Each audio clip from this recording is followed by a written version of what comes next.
힘내라고 잘할 수 있습니다. 네. 자, 오늘은 부활의 은택이라는 제목으로 하나님의 말씀을 나누려고 합니다. 기독교 교리의 큰 특이점 중에 하나는요, 이 구원론에 있습니다. 세상 대부분의 종교들은 구원을 받기 위해서 그 종교에 가입을 하든지 귀의하든지 그렇죠. 그 종교인들이 하는 대부분의 활동은요, 구원받기 위해서 하는 활동들입니다. 공덕을 쌓든지 선행을 채우든지 뭔가 조건을 만족시켜야 구원을 받는다라고 하는 거죠. 그런데 기독교의 구원은 바로 이 점에서 좀 다릅니다. 우리는요, 구원받기 위해서 신앙생활을 하지 않습니다. 우리는 기독교인이 될 때에 대부분 이미 구원받았음을 전제로 하고 신앙생활을 시작하는 겁니다. 예수님께서 2000년 전에 우리 모든 죄악을 짊어지시고 십자가에 대신 죽어주셨습니다. 천국 문을 막던 그 장애물은 2000년 전에 이미 다 해결되었습니다. 그리고 이 사실을 믿는 모든 사람, 바로 우리들은 지금 하나님께서 부르셔도 죽어도 하나님 나라에 들어갑니다. 믿으십니까? 네, 이건 매주마다 우리가 확인해도 모자른 일이에요. 자, 구원받기 위해서 종교생활하는 사람과 그리고 구원받고 신앙생활하는 사람은 장례식에 가면은 아주 큰 차이가 납니다. 여러분, 구원받기 위해서 종교생활하는 사람들은요, 죽은 후에 그가 구원받았는지 구원받지 못했는지가 확실하지가 않아요. 그래서 그분들에 대한 장례식에 갈 때 우리가 어떻게 인사를 합니까? 인사하는 멘트가 있죠. 뭐라고 인사합니까? 아니, 천국 가셨습니다. 그게 아니고, 믿지 않는 사람, 또 다른 종교에서 이렇게 하는 사람들, 신앙생활 하는 사람들에 대해서 우리가 인사할 때에 공식적인 멘트 같은 게 있어요. 삼가 고인의 명복을 빕니다. 명복, 죽은 후의 복이죠, 그죠? 죽은 후에 복을 빌어줘야 됩니다. 죽은 후에 뭔가 알 수 없지만 어떤 복을 받기를 기도해야 된다는 거죠. 근데 여러분, 우리는 어떻습니까? 죽으면 예수 믿는 사람들은 그 즉시로 어떻게 돼요? 하나님 나라에 들어갑니다. 천국에 갑니다. 그곳은 이미 더할 것 없이 영원한 복의 세계입니다. 그러니 여러분, 우리가 명복, 죽은 후에 복을 빌 필요가 있어요?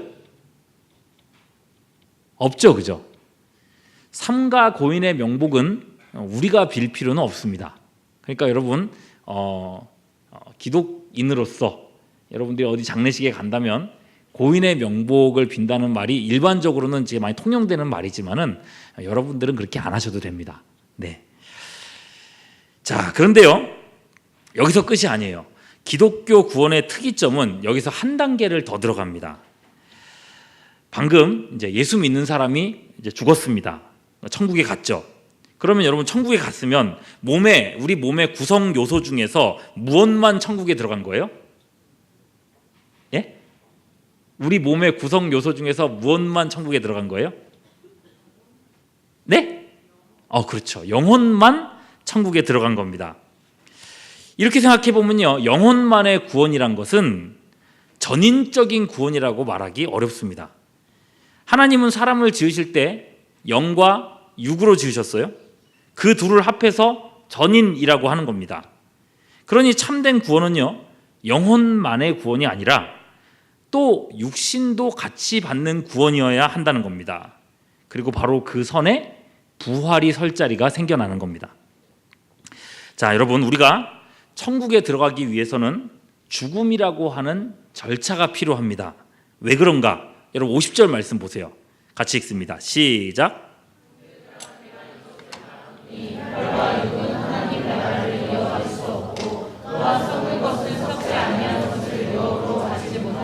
네, 혈과 육은, 우리 몸은 하나님 나라를 이어받을 수가 없습니다. 왜요? 썩는 것이니까요. 썩은 것이니까요. 죄에 노출되어 있으니까요. 그러니 그 거룩한 천국을 유업으로 못 받는다는 겁니다. 예. 그래서 죽음을 통해서 영혼은 이 육신을 벗어버리고 천국에 들어가야 된다는 거예요. 예수님 옆에서 함께 십자가에 달렸던 한평 강도 얘기 기억나시죠? 그가 회개했을 때 예수님께서 그렇게 말씀하십니다. 오늘 네가 나와 함께 어디에 있으리라? 낙원에 있으리라. 여러분, 그 영혼이 천국에 들어갔다는 겁니다. 또 거지 나사로도요, 죽은 후에 그 영혼이 천사에게 받들려서 아브라함의 품, 즉 천국에 들어갔다고 말씀하고 있습니다. 여러분, 이것이 이 세상을 떠난 신자들의 현재 상태입니다. 이 상황에서 이제 한 단계를 더 들어간다는 거예요. 바로 죽었던 뭐의 부활이요? 몸의 부활입니다. 예. 바울 당시의 헬라 사상에는요, 육신의 부활, 몸이 부활한다는 개념이 없었어요. 당시에는 영지주의라는 사상이 있었는데 육은 악하고 영은 선하다, 이런 개념입니다. 그래서 육신은 쓸모없다고만 여겼어요. 그래서 몸을 함부로 굴리는 쾌락주의에 빠져들어갔죠. 어차피 썩을 몸이니 열심히 즐기다가 죽으면 그만이다, 이런 생각을 한 겁니다. 요즘에 이제 막 그런 연예인들 하는 모습들을 보면 이 사람들이 영지주의자들인가, 그런 생각이 들 때가 있어요. 여러분, 육신의 구원이라는 건요, 그 당시에는 상상도 못했던 일입니다. 당시에는 아예 없었던 개념이에요. 그래서 51절에서는 이렇게 말합니다. 보라, 내가 너희에게 뭐를 말한다고요? 비밀을 말하겠다. 너희가 모르는 걸 알려줄게. 우리가 다 어떻게 될 것이 아니요? 잠잘 것이 아니다. 여기서 잠은 죽음에 대한 은유고요. 여러분, 이게 무슨 말이냐면 우리가 죽어서 그냥 끝나는 게 아니란 얘기를 하고 싶은 거예요. 마지막 나팔 순간에 순식간에 홀연이 다 변화되리니, 이렇게 말씀하고 있어요. 자, 이 말씀, 이 구절을 잘 기억해 두십시오. 여러분, 일단 우리 육신은 죽고 나서 다 썩어서 없어지게 될 것입니다. 예, 바울 시대에 죽어서 2000년이 지난 지금 이 시대까지 남아있는 시신은 거의 없을 겁니다. 그리고 최근에 돌아가신 분들도 마찬가지예요. 여러분, 화장을 하게 되면요, 2시간가량 시신을 태웁니다. 그리고 나면 말 그대로 백골만 남습니다. 이 뼈들이요, 이 백골을 이렇게 그 유골실에 가면은 보여주거든요. 수골실이라고 하지. 그 뼈를 보여주거든요. 그러면은 내가 알던 그분이 이렇게 뼈로만 남아 있는 거예요. 그 뼈를 보면은 참 마음이 참담해집니다. 그리고 그 봤던 내용이 정말 한 3, 4일 동안은 눈앞에 막 어른거려요. 되게 힘들어요, 마음이. 그래서 진짜 안 보고 싶은데 그 장례식 가면 꼭 그 안내하시는 분이 목사님 맨 앞에 있어주세요, 이렇게 얘기를 해요. 그래서 피할 수가 없어요. 네. 근데 여러분, 이 시간이 유족들에게 있어서는 가장 고통스러운 시간이에요. 그러고 나면 그걸 보여주고 나서 이제 분골이라고 해서 유족이 보는 앞에서 그 뼈를 다 갈아요. 그리고 최종적으로는 이제 요만큼 이제 가루가 남아요. 예. 그렇게 이제 흔적도 안 남게 되는 거죠. 여러분, 이걸 얼마나 많이 봤는지 모릅니다. 그런데요, 하나님은 이렇게 흔적도 남지 않을 이 티끌에 대해서 어떤 일을 이루시는가? 다니엘 12장 2절 말씀. 자, 그 가루를 티끌이라고 생각하고 한번 이 말씀 읽어보십시오. 시작.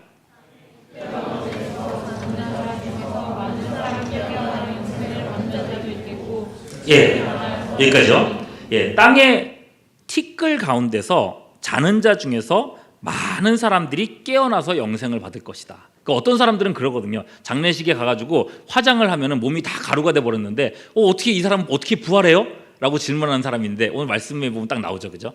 티끌 가운데서도 하나님께서 그 몸을 일으키신다고 하는 거예요. 하나님께서 티끌로 해서 그 몸을 조성하시는데, 그런데 51절 보시면 어떻게 해요? 순식간에라고 돼 있어요. 홀연이 다 변화된다고. 여기서 순식간에라고 하는 말을 이제 원어에서 직역하면은 이게 눈을 깜짝거린다는 뜻입니다. 눈 깜짝할 사이에 예수 믿고 죽었었던 수많은, 역사 속의 수많은 사람들의 몸이 일시에 쫙 하고 일어난다는 겁니다. 머릿속에 그림이 그려지십니까? 여러분, 그 일이 언제 일어나는가? 세상의 끝날입니다. 종말 때. 여러분, 세상의 종말은요, 핵전쟁이 아닐 겁니다. 그리고 환경오염이나 행성 충돌 같은 걸로 일어나지 않을 겁니다. 여러분, 그런 걸로 걱정하지 마십시오. 하늘에서 나팔 소리가 울리고 승천하셨던 예수님이 다시 오시는 재림의 날입니다. 재림 나팔 소리가 빵 하고 울릴 때에 눈 깜짝할 사이에 죽었던 몸들이 싹 하고 나타나는 겁니다. 하나님께서 육신을 다시 살려주시는 거예요. 데살로니가전서 4장 16절 같이 봅니다. 시작. 호련과 천사장의 소리와 하나님의 나팔 소리로 친히 하늘로부터 강림하시리니 그리스도 안에서 죽은 자들이 먼저 일어날 것이다. 이 말씀이 성경의 곳곳에서 나오거든요. 자, 그럼 여러분, 앞에서 드렸던 말씀을 생각해 보십시오. 본래 육체는 그 죄성 때문에 천국에 들어가지 못한다고 했었습니다. 근데 마지막 날에 하나님은 그 몸들을 다시 살리신다 했습니다. 그리고 다시 살리시는 이유는 하나밖에 없습니다.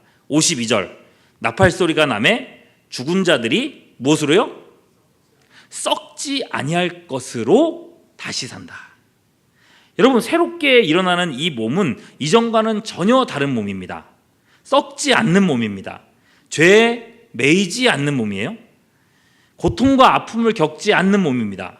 그 자체로서 천국에 합당한 영화로운 몸이 된다는 겁니다.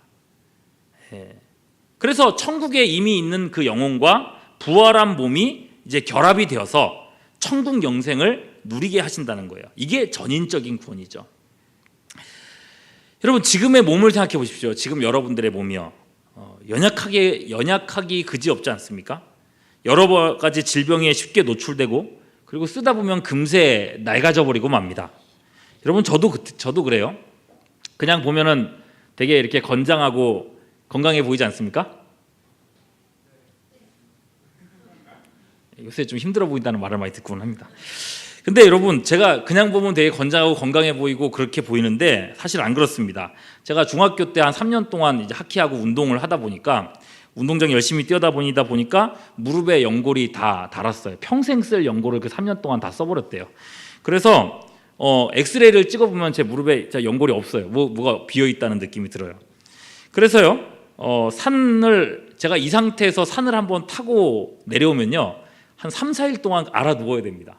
거의 진짜 침을 막 줄줄 흘리면서 아파가지고 잠을 못 잘 정도입니다. 그럼 미세먼지에 며칠만 노출돼 보세요. 눈, 코, 입이 다 쓰리고 아프지 않습니까? 그럼 우리 몸이 그렇게 취약하다는 겁니다. 근데 그뿐 아니에요. 그냥 이렇게 몸 자체가 연약할 뿐만 아니라 죄의 유혹에서도 우리가 얼마나 약한지 모릅니다. 여러분, 교회들을 보십시오. 아니, 어떻게 신앙인이라고 하는 사람들이 세상 사람들에게 저렇게 손가락질 당할 만한 일을 아무렇지도 않게 하나, 이런 생각이 들 때가 있지 않습니까? 왜 저렇게 교인들이 저렇게 싸우나? 여러분, 우리 젊은이들이 교회 때문에 힘들어하는 이유가 있지 않습니까? 아니, 교인이라고 하는 사람들이 왜 이렇게 못났게 구냐는 거죠. 근데 여러분, 그 이유가 뭐예요? 몸 때문입니다. 육체의 죄성에서부터 나온다는 겁니다. 그걸 못 이긴다는 거예요. 여러분, 우리가 지금 읽은 말씀, 오늘 읽은 말씀이 어디예요? 고린도 전서입니다. 여러분, 이 고린도 교회도 똑같았어요. 어쩌면은 요즘 교회들보다 더 심각한 그런 모습이었을지도 몰라요. 바울이요, 고린도 교회에 편지를 보낸 이유가 이 교회 보고 좀 정신 차리라고 하면서 쓴 글이 고린도 전서거든요. 그래서 여러분, 고린도 전서가 어떤 글인가를 여러분들이 알고 싶으신다면, 기억하고 싶으시다면은 이렇게 기억하면 좋습니다. 고린도 전서잖아요. 줄이면 여러분, 성경책 여기 보면은 뭐라고 적혀 있는지 봐보세요. 그냥 고라고 돼 있네. 말고 고린도 전서를 줄이면은 뭐라고 돼 있을까요? 골은 골로새서입니다. 네, 뭐라고 돼 있어요? 고전입니다. 그죠? 고전. 그럼 이거 어떻게 기억하면 되냐? 이 교회는 고전을 면치 못하는 교회다. 네. 여러분, 그렇게 생각하면 외우기가 쉽습니다. 아주 지금 어려움을 겪고 있는 교회라는 뜻이에요. 네. 그럼 여러분, 어떤 고전을 면치 못하고 있는 교회인가? 여러분, 3장에 보면요, 이분들은 파가 나눠져 가지고 서로 싸우는 교회였어요. 너는 베드로파, 나는 바울파, 어떤 사람은 아볼로파 돼가지고 너는 누구 편이냐면서 서로 싸웠다는 거예요. 싸우다가 못해서 나중에는 세상 법정에 나가서 서로 고소하는 일들도 있었고요. 5장에 가서 보면요, 아버지의 새 어머니와 성관계를 가진 사람이 버젓이 신앙생활을, 교회에 다니면서 신앙생활을 하고 있었어요. 그런 것을 용인했죠. 그래서 교회 안에서 온갖 음행들이 자행되는 그런 모습들이 있었던 겁니다. 7장으로 가면요, 이혼과 재혼이 함부로 반복돼서 가정이 막 깨지는 가정들이 되게 많았었고요. 8장, 초신자를 배려하지 않고 우상 제물을 함부로 먹고, 10장, 심지어 우상에게 절하는 사람들도 있었다고 합니다. 여러분, 이게 무슨 교회냐 싶을 정도로 아주 심각한 교회였다는 거예요. 여러분, 교회조차도 이 육체의 죄성에서 자유로울 수가 없었다는 겁니다. 그러니까 바울은 이 문제를 해결할 방법으로 뭘 얘기하는 거예요? 지금 부활을 얘기하고 있는 거예요. 부활 때는 다르다는 겁니다. 53절, 이 썩을 것이 반드시 썩지 아니할 것을 입겠고 이 죽을 것이 죽지 아니함을 입으리로다. 여러분, 이 죄성과 약함을 초월할 몸을 반드시 입게 된다고 말씀하고 있는 거예요. 여러분, 드디어 이번 주에 엔드게임 개봉을 하지 않습니까? 저도 이걸 개봉일에 보고 싶어서, 금요일날 보기 전에 개봉일에 한번 먼저 보고 싶어서 예매 오픈일 오후에 이 예매 사이트에 들어갔었거든요. 정말 깜짝 놀랐습니다. 서울 시내 웬만한 극장의 표는 이미 다 매진돼 있더라고요. 예, 첫날 거는요. 뉴스에 보니까 첫날 안표가 벌써 10만 원에 팔리고 있다는 얘기를 봤습니다. 대단한 일이죠, 그죠? 이번 주 금요일에 청년 중심 금요기도회 끝나고 나서 이거 봐야 되는데 그때 다 매진돼 있으면 어떻게 되나 지금 그 걱정 좀 하고 있습니다. 중요한 건 이거예요. 우리가 히어로 영화에 열광하는 이유가 뭡니까? 히어로 영화의 클라이막스가 뭐죠? 주인공이 죽음에 가까운 절망에 빠집니다. 때로는 죽기도 하죠. 그런데 여러분, 거기서 끝나지 않습니다. 그 역경을 딛고 다시 일어나는데, 다시 회복되는데, 근데 이전하고 똑같더라 그러면 재미가 없잖아요. 어떻게 돼요? 다시 빡 살아나면 뭔가 이전과는 다르게 뭔가 각성한 모습으로 이렇게 회복되지 않습니까? 몸에서 막 번개가 나오기도 하고요. 초강력한 무기를 얻기도 합니다. 그래서 예전에는 쩔쩔맸던 적을 순식간에 막 무찌릅니다. 전장에 당당히 등장하면서 소리치죠, 그죠? 악당 나오라 그래! 라고 소리를 칩니다. 그럴 때에 우리는 카타르시스를 느끼는 겁니다. 재밌다고 느끼는 거예요, 그죠? 역시 주인공은 죽었다가 살아나야 제맛인 것 같습니다. 근데 여러분, 이런 내용들이 히어로 영화에서만 있는 일이 아니더라는 겁니다. 사실 우리가 만날 일입니다. 우리야말로 모든 것을 초월한 몸을 얻게 될 사람들입니다. 이 몸은 천국에 합당한 몸입니다. 더 이상 죽지도 않고 아프지도 않고 죄의 유혹에 넘어지지도 않는 그런 몸입니다. 그날에 우리는 이렇게 외치게 될 겁니다. 55절 같이 볼까요? 시작. 사망아, 너의 승리가 어디 있느냐? 사망아, 내가 쏘는 것이 어디 있느냐? 인생의 가장 큰 원수가 죽음 아닙니까? 인생에서 가장 두려운 순간이 죽음이잖아요. 그 죽음에게 큰 소리 치는 날이 온다는 거예요. 야, 죽음, 사망, 나와보라 그래!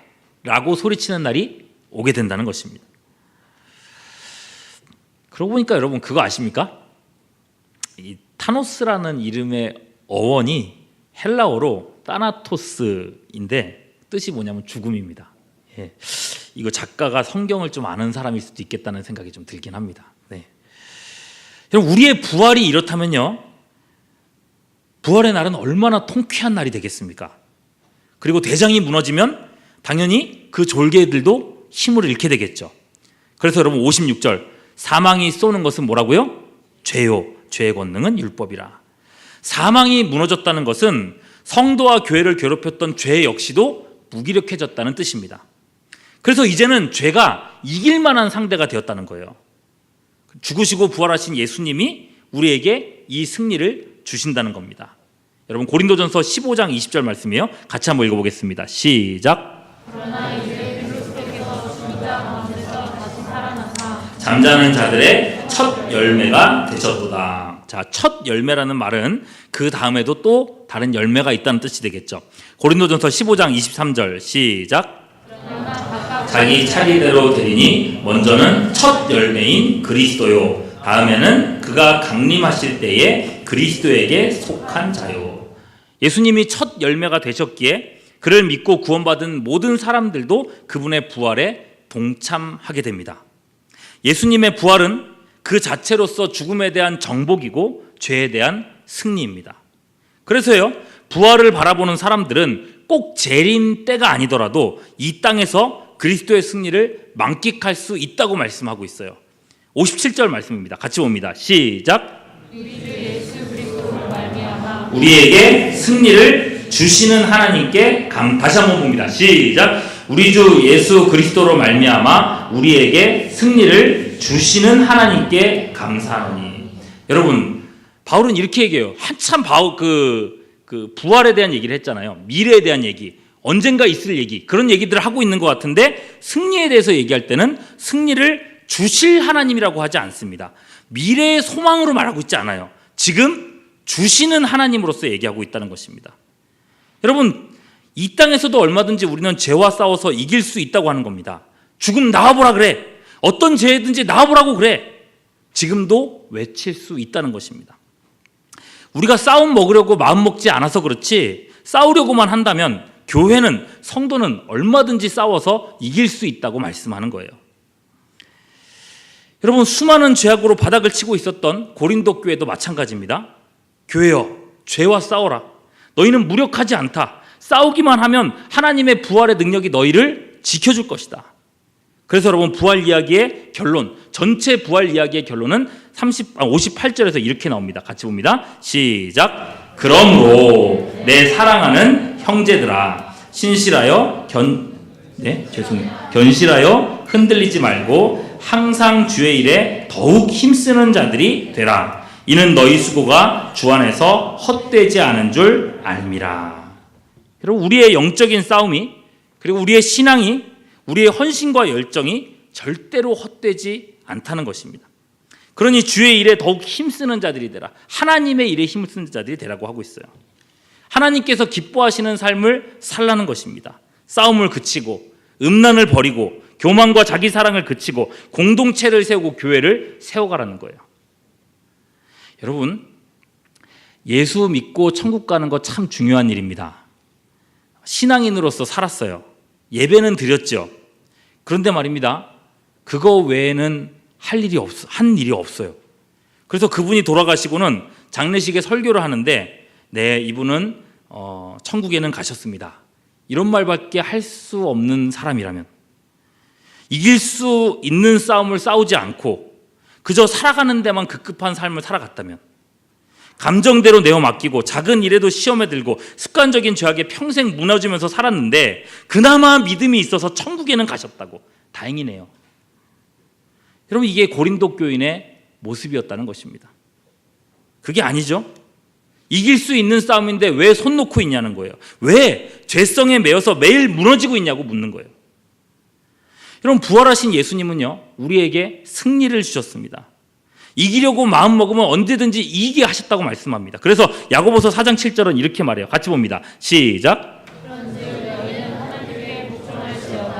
마귀를 대적하라. 그리하면 너희를, 자, 마귀를 대적하면 어떻게 한다고요? 피한다고요. 마귀가 우리랑 싸우려고 드는 게 아니라 피한다고 하는 거예요. 문제는 뭐예요? 대적하지 않는 거예요. 여러분, 우리는 함께 이 공동체를 거룩하게 세워갈 수 있습니다. 더 많은 사람들을 구원할 수 있는 구원의 방주로 이 교회를 세워갈 수 있어요. 하나님의 강력한 임재가 있는 예배로 세워갈 수가 있습니다. 여러분, 제이어스, 마커스 그런 예배들 참 좋지 않습니까? 근데 여러분, 우리가 함께 나갈 때에 우리는 음악 전문가가 없어도 얼마든지 영혼의 울림이 있는 예배를 드릴 수가 있다는 것입니다. 뿐만 아니에요, 대한민국 어디에서도 볼 수 없는 교회다운 교회로, 건강한 교회로, 또는 자랑스러울 만한 교회로 우리가 우리의 교회를 세워갈 수 있다는 것입니다. 왜 우리 교회는 이래? 라고 말하기 전에 오늘도 우리에게 승리를 주시는 부활의 그리스도를 바라봐야 합니다. 결국 고린도 교회도 그렇게 해서요, 어마어마한 이 문제들을 이겨낼 수 있었습니다. 그러니 여러분 가슴에 손을 얹고 항상 기도했으면 좋겠어요. 하나님, 티끌 같은 저이지만 주님 나라를 위해서 저도 좀 사용해 주십시오. 하나님 나라에 갔을 때 부끄러움 없는 인생 되게 해주십시오. 여러분 같이 그렇게 기도할 수 있었으면 좋겠습니다. 그렇게 얘기할 때 여러분들 중에 어떤 분들은 저한테 이런 질문을 하시는 분들이 있을지 모르겠어요. 목사님, 왜 꼭 설교를 하면 그 설교 내용을 꼭 이렇게 교회로 적용을 하시나요? 내 얘기를 좀 해주시면 안 되나요? 이런 질문을 하시는 분들이 계세요. 물론 해야죠. 근데 여러분, 공동체가 정말 중요합니다. 여러분, 신약 성경의 서신서들을 보시면요, 편지들 있잖아요. 90%가 어디에다가 했을까요? 개인한테 쓴 글이 없습니다. 90%가 다 공동체, 교회에다가 썼습니다. 볼까요? 로마서, 로마 있었죠? 로마 교회, 고린도 전후서, 갈라디아서, 그 다음에 에베소서, 빌립보서, 골로새서, 데살로니가 전후서. 여러분 이게 다 교회 공동체에다가 쓴 편지예요. 개인한테 쓴 편지도 있죠. 근데 그나마도 보면 목회서신이에요. 디모데 그리고 디도 목사님들입니다. 교회를 이렇게 이끌어 가십시오 라고 하는 편지들입니다. 그리고 개인한테 쓴 편지는 하나밖에 없어요. 빌레몬서. 전부 다 공동체에게 쓴 편지들이라는 거예요. 공동체가 중요하다는 겁니다. 그래서 보면 교회를 교회를 헬라어로 얘기했을 때는 코이노니아라고 불러요. 코이노니아. 무슨 뜻인가요? 부름을 받은 사람들의 모임이에요. 구원받았어요? 구원받은 사람들을 불러 모아서 공동체로 세우는 거. 이걸 교회라고 한다는 거죠. 그럼 교회가 중요하다는 겁니다. 교회가 건강할 때 개인이 건강할 수가 있는 거고, 교회가 자랑스러울 때에 내 신앙삶도 한 단계 높이 올라갈 수가 있다는 것입니다. 그래서 바울이 주의 일에 더욱 힘쓰는 자가 되라고 한 이유가 여기에 있습니다. 물론 여러분 개인의 삶도 중요하죠. 삶의 모든 영역에서도 마찬가지입니다. 승리를 주시는 그 부활의 예수님, 그분을 기대하며 살아가시기를 바랍니다. 그분께 여러분들을 내어 맡기십시오. 그리고 여러분 이건 팁인데요. 시험 치시는 청년들이요, 공부하기 전에 꼭 성경책을 한 장씩 읽고 공부를 하십시오. 그리고 기도하십시오. 하나님 내게 지혜 주십시오. 집중력 주십시오. 부활의 주님께서 여러분들에게 반드시 능력을 주십니다. 여러분 이 모든 것이 부활의 은택입니다. 예수님의 부활, 그 부활이 오늘날에도 우리에게 주시는 하나님의 실질적인 능력들입니다. 그럼 여러분 아무쪼록 그리스도 부활의 능력으로서 이번 한 주도 승리하는 우리 모두가 될 수 있기를 주님의 이름으로 축원합니다. 기도하겠습니다.